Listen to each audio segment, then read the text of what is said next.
Another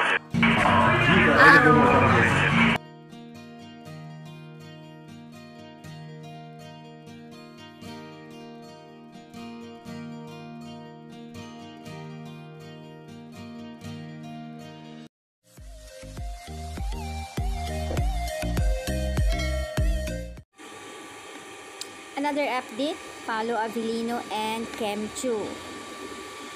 Sa IG story ni Kim, kung saan ay andoon nga ang team ng WWSK at may pa-blowout pa itong si Paolo Avellino dahil nga birthday ni Miss Garlic at andoon syempre si Kim at binati nila ang bawat isa. Caption doon, thank you at Paolo Avellino, meaning birthday itong si Pao.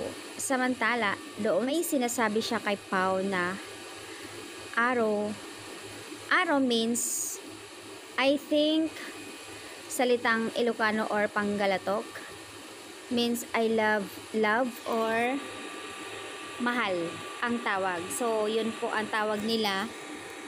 Tawag nila ni Kim and Pao is Aro. Mahal or love ang tawagan nila. Sa mga nakakaintindi nga, doon sa kung kayo ay Ilocano or Panggalatok, salitang ganito. So, ayan. Tuwang-tuwa naman ang mga netizens dahil nga, lalo na mga Kim Pao fans. At syempre, may mga ganito pang ganap, may mga ganitong word pa nabanggit si Kim. Endgame. Endgame na talaga. Kaya, panatag kayo. Lahat mga Kim Pao, may mga ganitong mga moves na ipinalabas na nga ni Kim and Paolo para sa kanila.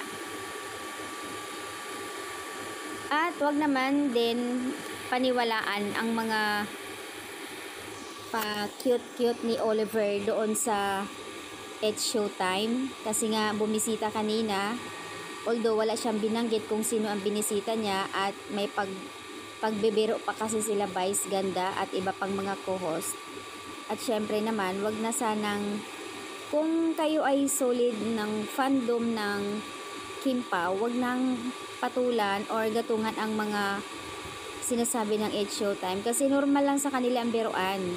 Dapat focus kayo sa Kim Pao fans para hindi syempre pag lagi nyong palagi kayo nag-engage doon sa post ng iba dahil doon kay Oliver, baka lagi sila magte-trend at nirerito pa nila si Kim kay Oliver. Wag naman ganon kasi dapat focus kayo kay Paolo Avellino. Kim Pao panatag dapat.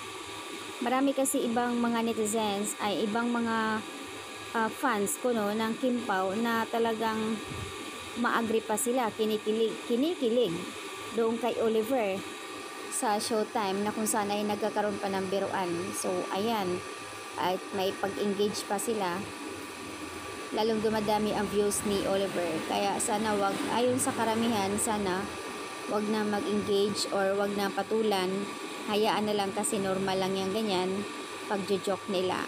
Kapag sinakyan nila yan, joke, baka magte-trend.